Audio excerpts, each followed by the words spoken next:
నేను నింపుచున్నాను అని చెప్తే ఆ యొక్క వ్యక్తి ఎందుకు నింపుచున్నావు, అది నీళ్ళు పూసినా కానీ వెళ్ళిపోతుంది కదా అంటే, లేదు నేను సముద్రాన్ని మొత్తం తీసుకొచ్చి ఆ యొక్క నీటిని నేను ఇక్కడ ఒడిచి పడుతున్నాను అన్నాడు.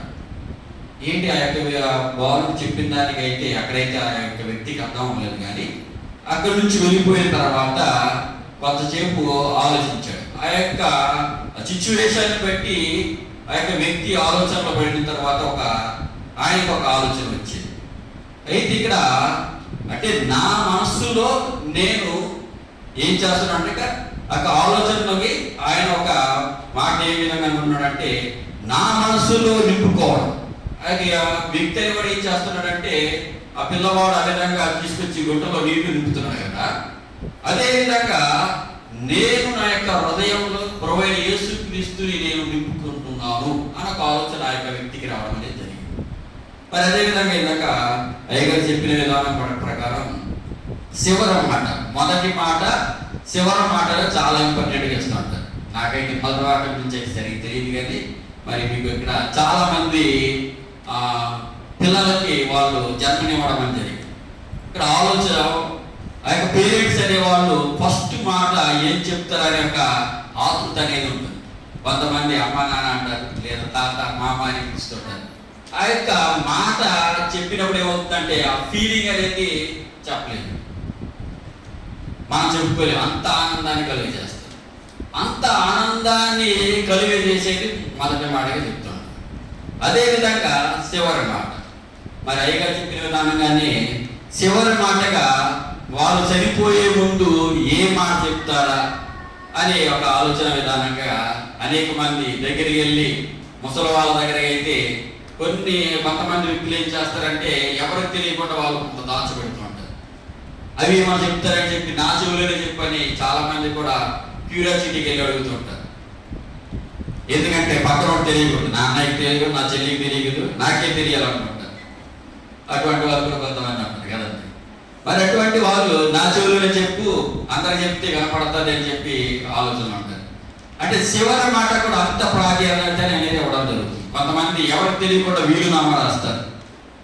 కొంతమంది ఎవరికి తెలియకుండానే ఏమైనా అమౌంట్ అనేది పూర్వం ఏం చేసేవాళ్ళంటే మరి కుండల్లో కానీ పాత్రల్లో కానీ కొంత అమౌంట్ని దాచిపెట్టి భూమి అడుగు భాగంలో దాచిపెట్టేవాళ్ళు. మరి అది తెలియకుండా వాళ్ళు చనిపోతే, మనకు చెప్పకుండా చనిపోతే అది భూమిలోనే గెలిచిపోతుంది, మనకు తెలియదు. అటువంటివి ఏమైనా ఉన్నాయా అన్నవి పూర్వంలో ఉన్న వ్యక్తుల దగ్గరికి వెళ్ళి ఇటువంటి ఏమైనా ఉన్నాయని అడుగుతుంటారు. ఎందుకంటే ఆ యొక్క నిధి మనం తీసుకొని మనము వాడుకోవచ్చు అని. మరి అంటే చివరి మాట అనేది కూడా అంత ప్రాధాన్యత ఉండదు అనేది ఇక్కడ మనం గమనించవచ్చు. మరి అదేవిధంగా మరి కార్ల్ మార్క్స్ అనే ఒక వ్యక్తి, ఆయన చనిపోయే సమయంలో ఆయన దగ్గర పనిచేసి ఒక పని మనిషి, అయ్యగారు మరి మీరు చివరి కాలంకి వచ్చేసారు కదా, మరి ఈ యొక్క చివరి కాలంలో మీరేమైనా చెప్పాలనుకుంటున్నారా అని మాట్లాడదు. అయితే ఆ యొక్క వ్యక్తి ఏమన్నాడంటే అవతలికి పో, అవతలికి వెళ్ళిపో, ఇక్కడ నుంచి ఈ ప్లేస్ నుంచి నువ్వు అవతలికి పోపు అని మాట్లాడతాడు.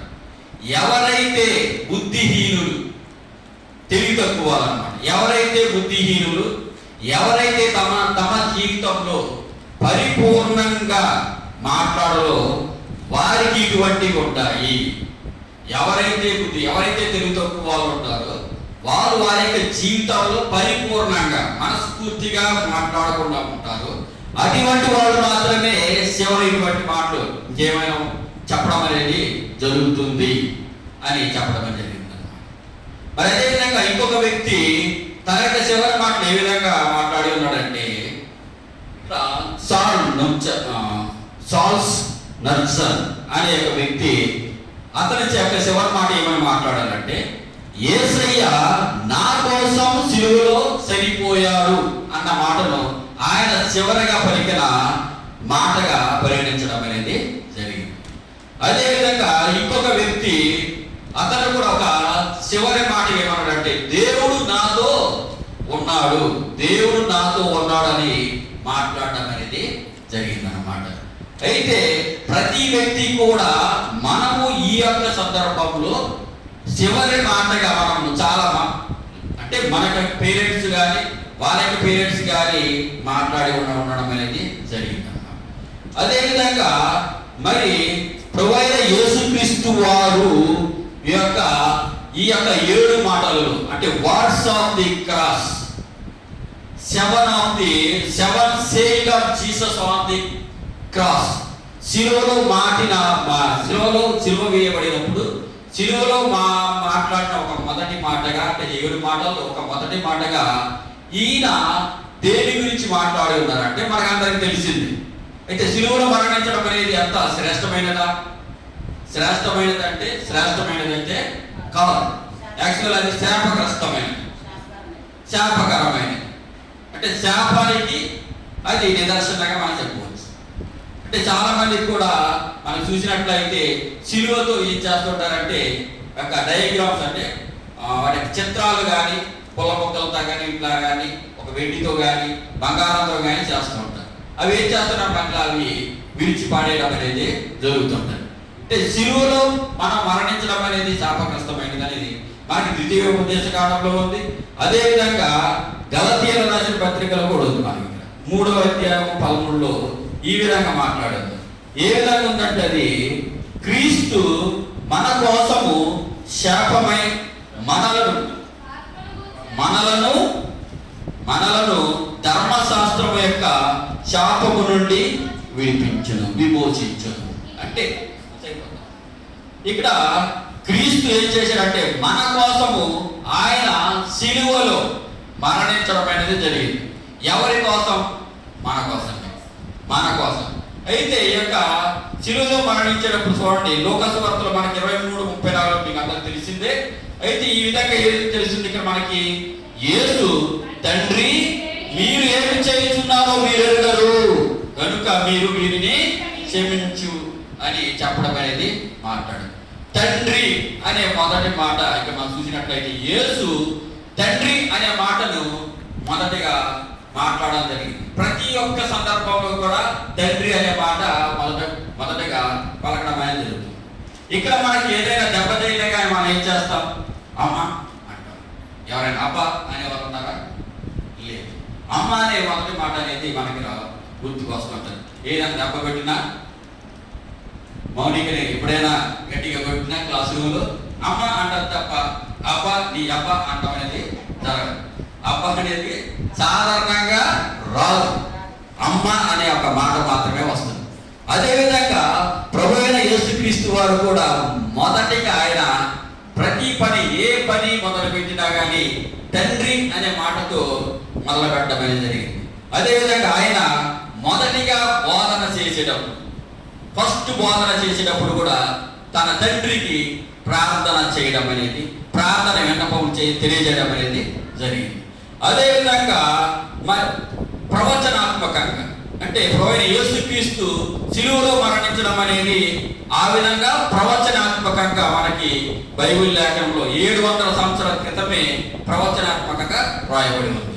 అంటే ప్రభువైన యేసుక్రీస్తు వారు ఆయన జన్మించి మన కొరకు శిలువలో మరణిస్తారని ఆ యొక్క మాట చెప్పడమే జరిగింది. కాబట్టి ఆ విధంగానే ప్రభువైన యేసుక్రీస్తు ఒక మనిషి రూపంలోనే జన్మించాలి.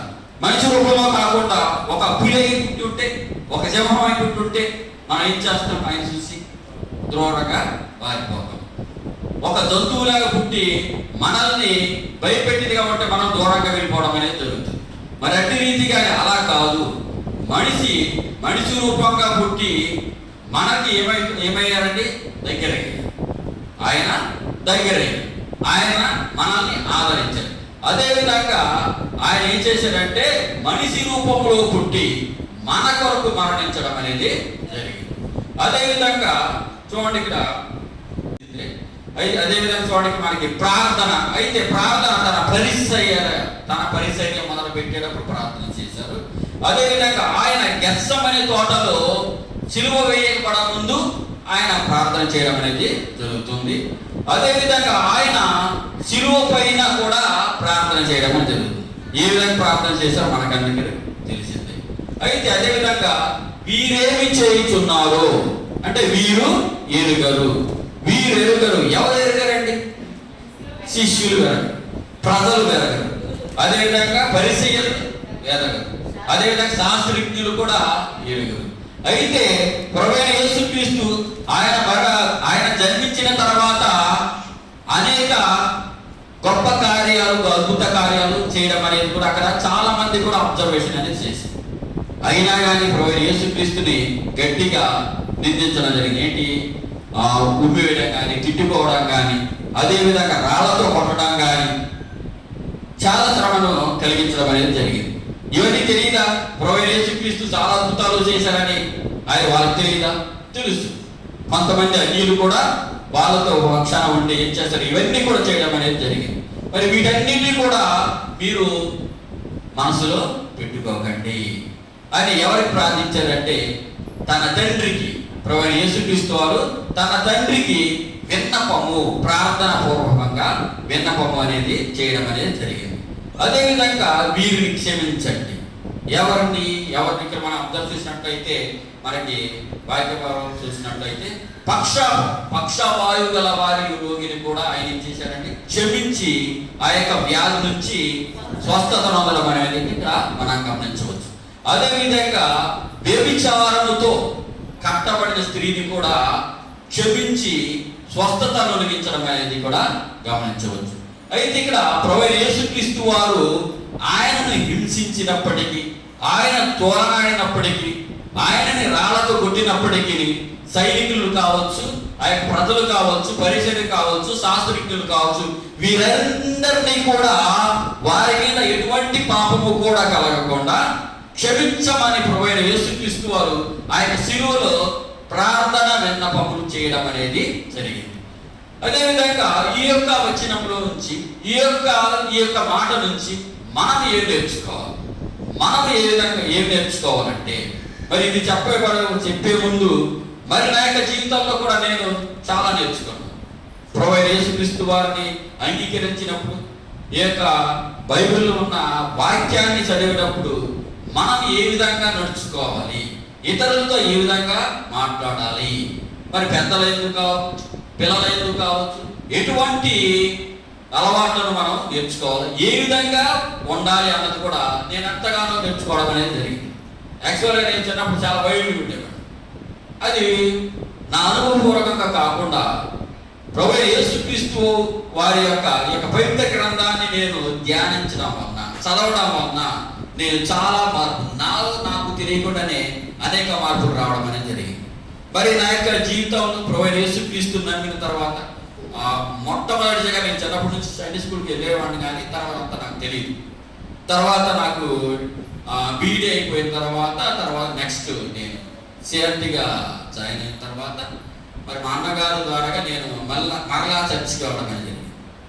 ఆ యొక్క సందర్భాల్లో నేను ప్రభువైన యేసుక్రీస్తు వారిలో బలంగా ఆ యొక్క సన్నిధికి వెళ్ళేటప్పుడు ప్రభువైన యేసుక్రీస్తు వారు నాకు ఒక శోధన అనేది రావడం అనేది, రప్పించడం అనేది జరిగింది. నాకు తెలియకుండానే నేను సిక్ అయిపోయాను. అది ఎంత అలాగంటే నేను ఎట్లా ఉన్నవాడిని ఎట్లా అయిపోయాను. 3 months నాన్ స్టాప్ నేను బెడ్ మీద ఉన్నాను. అసలు ఏం తినలేదు, ఏం తాగేవాడు కూడా కాదు. మరి ఆ యొక్క సందర్భాల్లో నేను ఇంటికి రావడం జరిగింది. ఇంటి దగ్గర నాన్నగారు హాస్పిటల్కి తీసుకెళ్తారు, టెస్ట్ కూడా చేయించారు, ఏం లేదు. అయినప్పటికీ ఏం జరిగింది, మరి మా తండ్రి గారు మరి ఆయన పూర్వము మరి విగ్రహ ఆరాధన, ఆయన ఎవరైనా చెప్తుంటే అక్కడ తీసుకెళ్ళేవారు అన్నమాట. అట్లా నన్ను తీసుకెళ్ళడం జరిగింది. మరి మన ఎర్మంపాడు ఐటీడీ పక్కన ఒక గణేశనమ్మ ఇలా అంటారు. ఆమె వ్యక్తి దగ్గర తీసుకెళ్ళినప్పుడు ఏం జరిగిందంటే, నన్ను తీసుకెళ్ళి అక్కడ కూర్చోబెట్టారు. నాకైతే ఇష్టం లేదు మనసు, నేను అదే అనుకుంటాను. కూర్చోబెట్టారు. ఇప్పుడు ఏం జరిగింది, ఆమె చెప్పింది, నువ్వు మనసులో ఒకటి అనుకుంటున్నావా? ఒకటి అనుకుంటున్నా. నీవు అనుకున్నది నాకంటే శక్తివంతమైన వాడు, నీ దేవుడు నాకంటే శక్తివంతమైన వాడు అని అక్కడ ఆమె మాట్లాడటం అనేది చూసి నాకు ఇంకా బలంగా హృదయంలో తాకబడి, అప్పుడు వెంటనే నేను ఇక్కడ ఉండను, నన్ను తీసుకెళ్ళిపో, అన్నయ్య దగ్గర తీసుకెళ్ళిపో, అక్కడ ఉంచే, నేను అక్కడ ఉంటాను. అప్పుడు వాళ్ళు అక్కడి నుంచి తీసుకువెళ్ళి అన్నయ్య గారు పాస్టర్ గారు అనమాట వాళ్ళ దగ్గర ఉంచడం జరిగింది. ఆయన దగ్గర వెళ్ళిన వెంటనే ఆయన ప్రార్థన చేసి మీరు వెళ్ళిపోండి నేను చూసుకుంటాను అన్నారు. అయితే వాళ్ళు వాళ్ళ యొక్క కుటుంబంలో ప్రార్థనలు పెట్టి ఆ విధంగా నాకు ట్రీట్మెంట్ ఇవ్వడం జరిగింది. ఆ 3 months కూడా అయినప్పుడు కూడా నాకు తగ్గలేదు. అక్కడ వాళ్ళ ఫ్యామిలీ డాక్టర్ గారు ప్రకాష్ గారు అని మనకి దొరకూరు నుంచి వచ్చేవాళ్ళు అనమాట. నేను ముత్యాలపేటలో ఉండేవాడు. ఆయన ప్రభువైన యేసుక్రీస్తు వారిని నమ్మి ఆయన ఇప్పుడు కూడా వైద్యం చేసినా కానీ ప్రార్థన చేసి చేస్తుంటారు. నా జీవితంలో ఈ విధంగా తగ్గనిది మీకేనండి అని చెప్పడం జరిగింది. అయితే ఆయన వేరే ఒకసారి హాస్పిటల్ తీసుకెళ్ళమని చెప్పి రాజమండ్రి తీసుకెళ్ళారండి. రాజమండ్రి తీసుకెళ్ళి మాధవి నర్సింగ్ హోమ్ అని మీకు అందరు కూడా తెలిసి ఉంటుంది, కొత్త బస్ స్టాండ్కి అవుతారు. ఇక్కడ తీసుకెళ్ళినప్పుడు టెస్ట్లు అన్నీ చేశారు. చేసిన తర్వాత మీకు యూరిన్ ఇన్ఫెక్షన్ అనేది ప్లానిటీ, యాక్చువల్గా నాకు తర్వాత చెప్పారండి, అప్పుడే చెప్పలేదు. యూరిన్ ఇన్ఫెక్షన్ ప్లానిటీగా ఉందండి. అసలు ఈ యొక్క వ్యక్తి ఎంతవరకు బ్రతికున్నారంటే ఇది ఏం చెయ్యాలో తెలియదండి అన్నారు. ఎందుకు ఇలా జరిగింది అని అన్నది ఆయన ఆశ్చర్యం అన్నమాట. డాక్టర్ గారు ఒక ఆశ్చర్యంతో కూడిన మాట చెప్పడం జరిగింది. అలా చెప్పిన వెంటనే నా మనసు కలుగుతుంది. ఏమనుకున్నానంటే నా ప్రభువైన యేసుక్రీస్తు నన్ను బ్రతికించాడు అని నేను ఇంకా బలంగా నమ్మడం అనేది జరిగింది. అక్కడి నుంచి 2 days సేవించారండి. అక్కడ 2 days మనకి ట్రీట్మెంట్ ఇచ్చి పంపించేశారు. తర్వాత డాక్టర్ గారు వచ్చినప్పుడు చెప్తున్నారు, ఈ యొక్క వ్యక్తి ఇంతవరకు బ్రతుకున్నాడంటే కారణం వాళ్ళు కూడా చెప్పలేకపోయారు. మీరే ఏంటండి అని అడిగేసరికి మరి వాళ్ళు ఇలా రోజు కూడా నాకు నా చుట్టూ ఉండి వాళ్ళు ప్రార్థన చేసేవారు. నేను కూడా మనసులో కూడా ప్రేయర్ చేసుకున్నాను. బాగా ప్రేయర్లోనే ఉండేవాడు, మనసులోనే ఉండేవాడు. అలా ఉండడం అని అంటే ప్రభువైన యేసుక్రీస్తు నా యొక్క పాపాలను కూడా క్షమించి నన్ను ఒక నూతన వ్యక్తిగా తీర్చడానికి మాత్రమే నన్ను ఇంకా బ్రతికించాడని అప్పుడు నేను నిర్ధారించుకోవడం అనేది జరిగింది. ఈ విధంగా సన్నిధికి నడిపించాడు అన్నమాట. అదేవిధంగా మరి మన అనుభవపూర్వకంగా మన అనుభవాలను అంటే మనము ప్రభువైన యేసుక్రీస్తు వారు మనకి ఆ యొక్క మొదటి మాట నుంచి ఎటువంటి వాటి మనం ఆచరించాలి, ఆ మాట నుంచి మనం ఏం నేర్చుకోవాలి అంటే ఇక్కడ మనకి మన జీవితంలో కూడా ఏదైనా మనం మన తండ్రితోనే ప్రారంభించాలి. అంటే మనం ఫస్ట్ లేచిన వెంటనే ఏం చేయాలంటే ప్రార్థన, మన తండ్రికి ప్రార్థన చేసుకొని, అదేవిధంగా నిద్ర లాస్ట్ మనం పడుకునేటప్పుడు కూడా మన తండ్రికి ప్రార్థన చేసి పడుకోవాలి, నిద్రించాలి అన్న మాటను ఇక్కడ మనం అనుభవపూర్వకంగా మనం తెలుసుకోవాలి. కొన్ని సందర్భాల్లో మన వ్యక్తిగత జీవితాల్లో ఒక్కోసారి మనం నెగ్లెక్ట్ చేస్తుంటాం. నెగ్లెక్ట్ చేసిన తర్వాత మనకు అనుకోకుండా మన మనుషులం కాబట్టి మనం అనుకోకుండా మనకి కొన్ని కష్టాలు నష్టాలు వస్తుంటాయి.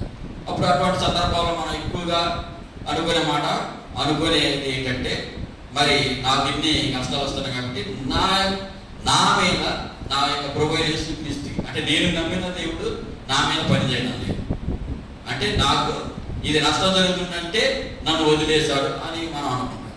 కానీ మనల్ని ఇవన్నీ కూడా మనం టెస్ట్ చేయడానికి జరుగుతున్నాయేమో అని మనం ఏం చేయాలంటే ఇంకా బలంగా మనము ప్రార్థించడం అనేది చేయాలి. అదేవిధంగా మనల్ని హింసించేవారు చాలా మంది కూడా ఏం చేస్తామంటే మనం కొట్టగానే వెంటనే మనం రీసౌండ్ ఇచ్చేస్తాం. మనం కొట్టగానే నన్ను ఎందుకు కొట్టామని చెప్పి కొట్టేస్తాం. మరి మన కొంతమంది చాలా మంది మాటలతో హింసిస్తుంటారు, చేతలతో హింసిస్తుంటారు. మరి అటువంటి వాళ్ళని కూడా మనం ఏం చేయాలంటే క్షమించే వారిగా ఉండాలి. ఈ యొక్క మాట నుంచి మనం ఏం చేయాలంటే క్షమించే వారిగా ఉండాలి, క్షమించాలి. మనము మన ప్రక్క వారిని క్షమించకపోతే మనల్ని మనం క్షమించుకోలేము కదా. వాళ్ళు కూడా క్షమించాలి, ఖచ్చితంగా వాళ్ళని క్షమించాలి. అంటే క్షమాగుణం అనేది కూడా మనకి కలిగి ఉండాలి. అంటే మనం తీసుకునే ప్రతి విషయం కూడా పాజిటివ్గా తీసుకుంటే ఇటువంటి ఏమి ఉండకపోవచ్చు. పాజిటివ్గా నెగిటివ్ తీసుకుంటే ప్రతి దానికి కూడా చిన్న ఇష్యూ కూడా గొడవలు అయిపోతాయి. మరి అదేవిధంగా ఇంకా చూసినట్లయితే ఆయన కలవరి సిలువలో అనేక బాధలు, చాలా బాధ, ఘోరమైన బాధతో ఆయన సిలువ వేయడం అనేది ఇక్కడ మనం గమనించవచ్చు. ఆయన అంత బాధలో ఉండి కూడా ఏం చేశారంటే ఆయన ప్రార్థన చేయడం మాత్రం మానలేదు. అంటే మన కోసం మన మీద అటువంటి పాపలు కూడా సిలువలో వేసేటప్పుడు నన్ను ఈ విధంగా హింసిస్తున్నారు కదా, ఈ హింస సంబంధించిన పాపం ఏది కూడా వాళ్ళ మీద నిలవకూడదు, ఉండకూడదు అని ప్రార్థన అనేది చేయడం అనేది జరిగింది. మరి అట్టి రీతిగానే మనం కూడా ఎంత బాధలో ఉన్నప్పటికీ మన తండ్రి అయిన యేసుక్రీస్తుని మనము ప్రార్థించాలి. దాని ప్రతిఫలం అనేది ఖచ్చితంగా మనకి వస్తుంది అనేది మనం ముందుగా నమ్మాలి. అలా నమ్మకపోతే అది రావచ్చు, రాకపోవచ్చు. రాలేదంటే అది నా వ్యక్తిగత జీవితంలో అది జరగలేదు కాబట్టి నేను ఈ యొక్క సన్నిధికి రాకుండా విడిపోతానంటే అది అయితే కరెక్ట్ అయితే కాదు. మనం వెళ్ళిపోయినప్పటికీ మనం విడిస్తాడా? విడవు. ఏదో ఒక సమయంలో ఖచ్చితంగా మనల్ని చేర్చుకుంటాడు. మరి బైబిల్ లేఖలో కూడా మనకందరికి కూడా తెలిసింది. తన తండ్రితో పోట్లాడి తన ఆస్తి పట్టుకుని వేరొక దేశానికి వెళ్ళినప్పటికీ అక్కడ కొన్ని రోజులు మంచిగా ఉన్నప్పటికీ తర్వాత కొన్ని గొడవ కాటకాల వల్ల మరలా తన తండ్రి ఇంటికి రావడం అనేది జరుగుతుంది. మరి ఆ యొక్క తండ్రి ఇంటికి వచ్చే ముందు మరి నేను ఆస్తి తీసుకెళ్ళిపోయాను కదా, నా తండ్రి చేర్చుకుంటాడా చేర్చుకోలేదా అనే ఒక ఆలోచన కూడా వస్తుంది. అయినప్పటికీ ఏం జరిగితే అది జరుగుతుందనే రావడం జరుగుతుంది. మరి తన తండ్రి ఏం చేస్తాడు? తన బిడ్డల్ని ఏ విధంగా క్షమించి తన హక్కులు చేర్చుకున్నాడు అదే విధంగా కూడా మనల్ని కూడా చేర్చుకుంటాడు. మరి అదేవిధంగా మనము ఎదుటివాని యందు ప్రేమ కలిగి ఉండాలి, క్షమించే గుణాన్ని కూడా కలిగి ఉండాలి. ఖచ్చితంగా మనం ఈ యొక్క సమాజంలో చూసినట్లయితే మరి మన యొక్క దేవుణ్ణి నమ్మిన ప్రభువైన యేసుక్రీస్తును నమ్మిన వాళ్ళు ఇప్పుడు కూడా ప్రేమను కలిగి ఉంటారు, క్షమించే గుణాన్ని కలిగి ఉంటారు. నా యొక్క జీవితంలో, నా యొక్క అనుభవంలో చాలా మందిని కూడా చూశాను. ఎవరైనా ఒక మాట చెప్తే అది వెంటనే అయితే అసలు చెప్పరు, మౌనంగా తప్పుకొని పక్కకు వచ్చేస్తారు. అయినప్పటికీ వాళ్ళు ఏదైనా చేసినా నెక్స్ట్ వాళ్ళకి ఏదైనా జరిగినా మనకు తెలియకుండానే వాడు మావాడే అని చెప్పి దగ్గర తీసుకొని వాళ్ళని హాస్పిటల్లో జాయిన్ చేయడం కానీ, ఏ ఇతర వ్యక్తుల దగ్గర ఉన్నప్పుడు కానీ వాళ్ళని తీసుకురావడం కానీ చేయడం అనేది జరుగుతుంది. అంటే దేవుణ్ణి నమ్మిన బిడ్డలు, మన యొక్క ప్రభువైన యేసుక్రీస్తును నమ్మిన బిడ్డలు మరి ముఖ్యంగా ఈ యొక్క రెండింటిని మాత్రం చాలా జాగ్రత్తగా ఆచరిస్తూ ఉంటారు. క్షమించే గుణం కలిగి ఉంటుంటారు, ప్రేమను కలిగి ఉంటారు. ఎక్కువగా ఎవరికి ఏదో జరిగినా కానీ వీళ్ళే ముందుగా ఏం చేస్తారంటే బాధపడిపోతారు. ఆ విధంగా జరగకూడదని చెప్పి వెంటనే అతను మనకి తెలియపోయినప్పటికీ ఆయన గురించి మనం ప్రార్థన చేస్తుంటాం. ఆ యొక్క వ్యక్తి ఏం చేసినా కానీ ఆయన క్షమించండి అనే ప్రార్థన అనేక మంది జీవితాల్లో కూడా కలిగి ఉండాలి, మనం కలిగి ఉండాలి. ఈ యొక్క మాట ద్వారాగా మరి ప్రేమను అదేవిధంగా క్షమించే గుణాన్ని కలిగి ఉండాలని మరి చిన్ని మాటలు దేవుడు దీవించగా